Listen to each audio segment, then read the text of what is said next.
Bem-vindos de volta. Vamos voltar já à conversa com o Nuno, mas antes disso vamos aos gráficos da semana com o Marco Silva, onde, Marco, destacas pela positiva as cotadas farmacêuticas, as empresas farmacêuticas, mas pela negativa as cotadas chinesas. O que é que tens para nós esta semana? Obrigado, André. Exatamente, a semana passada foi de vermelho, vermelho carregável. Aliás, podemos ver aqui neste mapa geral as tecnológicas, especialmente as tecnológicas, sofreram pressão vendedora significativa. Destacar, no entanto, aqui a Infosys, a empresa de serviços de consultoria de informação tecnológica, com um comportamento bastante positivo, quase 7%, mas de resto quase tudo no vermelho, exceto as farmacêuticas, Pfizer, AstraZeneca, Sanofi, por exemplo, com valorizações bastante interessantes, e também algumas energéticas, nomeadamente a Chevron.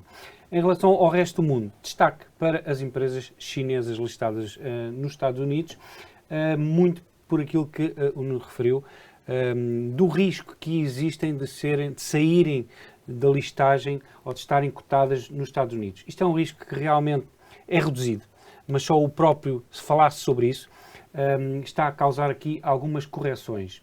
Aliás, existiu uma lista divulgada, mas são de empresas bastante mais pequenas, não tem nada a ver com uma Alibaba, com uma JD.com, e existem conversações a alto nível entre as duas delegações para que isto seja resolvido. Portanto, não deverá ser um problema no futuro.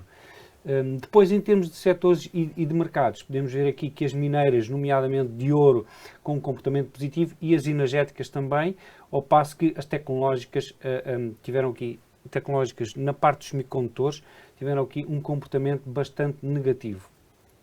Em relação aos gráficos, começamos aqui com o S&P 500, 4 horas, que continua debaixo destas linhas que se transformaram de resistência e terá que quebrar estas 3 linhas, a primeira a azul, que está aqui na ordem dos 4.300 pontos, 4.320, para haver aqui um comportamento ascendente nos próximos tempos.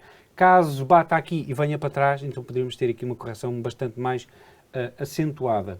Depois temos aqui o DAX que a semana passada, isto é barras de semanais, atingiu aqui uma linha de suporte, tocou e fugiu, portanto isto significa que esta linha é realmente importante para os investidores, e depois existem muitos, as black box, costuma dizer, os algoritmos que funcionam nestas tendências, portanto tocou aqui nos 12.380 pontos e disparou até aos 13.911. Depois temos aqui o Brent, que a semana passada teve uma grande subida logo no início da semana, mas depois passou quase a semana inteira a cair e fechou negativo. Vamos ver depois se isso terá consequências daqui uma semana nos postos de combustível. Exatamente. E tem aqui, está dentro deste canal, poderá vir aqui em baixa até aos $75 por barril no Brent. Depois o trigo que, como podem ver, disparou para máximos desde pelo menos 2013, chegou a atingir aqui os 1.350, teve uma correção significativa até aos 1.079. Vamos ver se será para continuar esta correção até aos $850, por exemplo, que era o que estava antes da guerra. E é tudo. Obrigado, Marco. Aí vamos pegar precisamente na questão do crudo. O barril de petróleo, em resultado desta invasão da Ucrânia pela Rússia, tocou máximos desde 2014 e chegou a atingir, esteve a negociar acima dos $130. Agora tem vindo a baixar. O que é que nós podemos esperar para os próximos tempos em termos da negociação do petróleo? Portanto, no muito curto prazo, o preço do petróleo vai estar sempre indexado às negociações na Ucrânia e foi isso que fez baixar o preço do petróleo. Portanto, foi as negociações passarem para o próximo nível e haver um reconhecimento de ambas as partes que o diálogo se começou a estabelecer, apesar das primeiras 2 ou 3 reuniões, pelos vistos, não tinham sido muito produtivas, e agora há um reconhecimento das duas partes que o diálogo se começou a estabelecer. O diálogo já está num nível superior ao nível dos ministros dos negócios estrangeiros e não em delegações nomeadas quase avulso, e, portanto, parece mais sério, e isso fez com que o preço do petróleo baixasse, juntamente com a capacidade das empresas e dos países irem buscar fontes alternativas e pressionarem a OPEP para fazer mais produção. E, portanto, há uma capacidade de adaptação que demora tempo a entrar no mercado, mas aquela efusividade toda do início da semana passada parece que para já acalmou. No entanto, mesmo caso a guerra terminasse hoje e houvesse um entendimento para a paz, etc., no meu entendimento poderá haver alguma recuperação do preço do petróleo para baixo, mas haverá uma competição a médio prazo, porque outro conflito deste género poderá emergir e as potências que não estão preparadas, nomeadamente a Europa, poderão começar a fazer alguma espécie de estoque de bens essenciais, entre eles a energia, e, portanto, será um ator importante no mercado internacional a comprar acima do que consome. E, portanto, em todos estes bens essenciais, sejam alimentares, como o Marco falou, ou energéticos, deverá haver uma competição nos próximos 2, 3 anos para, pelo menos, manter níveis elevados de capacidade de aguentar choques, seja de logística, seja de conflitos, etc., por parte, especialmente, dos atores que estão menos preparados, como é o caso da Europa. Os Estados Unidos impuseram sanções ao petróleo russo, a União Europeia não o fez, essa foi uma decisão estratégica É uma decisão de necessidade. Portanto, exato. Os Estados Unidos são um dos maiores produtores, ninguém fala muito, mas são um dos maiores produtores de petróleo do mundo. Não são o maior por causa também das políticas ambientais que estão em curso, mas têm uma grande indústria que pode ativar rapidamente, que é a do shale gas.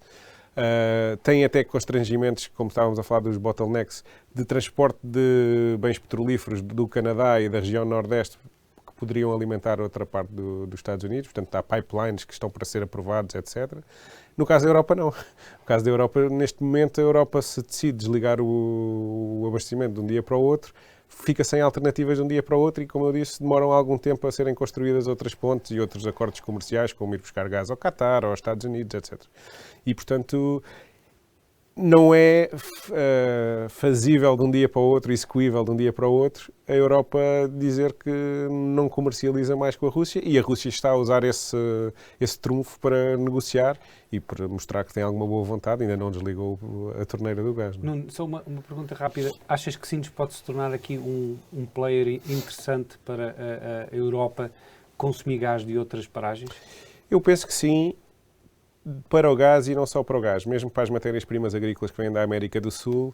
Sines está no ponto estratégico de transporte mais curto entre a América do Sul e a Europa. Terá que haver um investimento, e aí até Portugal poderia conseguir ter algum lobby, de depois uma linha para escoar os produtos via comboio de transporte de mercadorias rápido, algo do género. Também estruturas modais que permitissem descarregar e carregar rápido os contentores e, portanto, creio que é a conjuntura ideal para se conseguir ter um investimento com escala em Sines. Sendo que temos outros portos que competem com Sines e connosco, nomeadamente Sevilha, que também é uma alternativa, e, portanto, acho que faria parte das incumbências do governo português procurar esse investimento, uma vez que está pensado, de alguma maneira, não sei se é na sua modalidade final, mas, portanto, enquadra nas prioridades estratégicas que já foram definidas, e seria uma questão de dar soluções à Europa. Olhando aqui para os preços de outras matérias-primas, temos o preço do trigo, que é uma matéria-prima essencial para a indústria alimentar em todo o mundo, e a Rússia e a Ucrânia são grandes exportadores. O que é que podemos esperar nos próximos tempos? Portanto, o petróleo tem uma característica, que é, se dedicarmos mais recursos, podemos extrair petróleo mais depressa. O trigo, não conseguimos produzir trigo mais depressa só porque precisamos pelo menos que passe uma estação de plantação e colheita, etc. E, portanto, mesmo que agora todos os países decidissem plantar trigo, ele não estaria disponível no mercado rapidamente. Além disso, os cereais têm outro efeito, não é só diretamente sobre o preço dos próprios, mas sobre as rações alimentares dos animais e, portanto, também tem influência no preço, especialmente da carne. E temos outro fator, que a Rússia também é um dos maiores exportadores de fertilizantes, que impactam muito o custo da produção de cereais e bens agrícolas e, portanto, creio que poderá não haver escassez, mas haverá de certeza um aumento dos preços, o que levará depois, por elasticidade, a que haja um consumo mais controlado. E, portanto, é totalmente natural os preços continuarem elevados. Lá está. Consoante as negociações, poderá haver aqui picos para cima ou para baixo, mas depois disso a suavização do movimento dos preços deverá ser na tendência ascendente, com base neste componente que é os bens agrícolas não se produzem de um dia para o outro e, portanto, pelo menos durante um ciclo produtivo, deverá haver algum preço ascendente, sendo que depois ficamos ainda mais dependentes de haver um efeito climatérico qualquer que altere a produção dos outros sítios onde vamos tentar ir buscar cereais, a América do Sul ou os Estados Unidos. Portanto, fragiliza a situação como um todo. Muito bem, vamos agora de novo para um breve intervalo e regressamos já.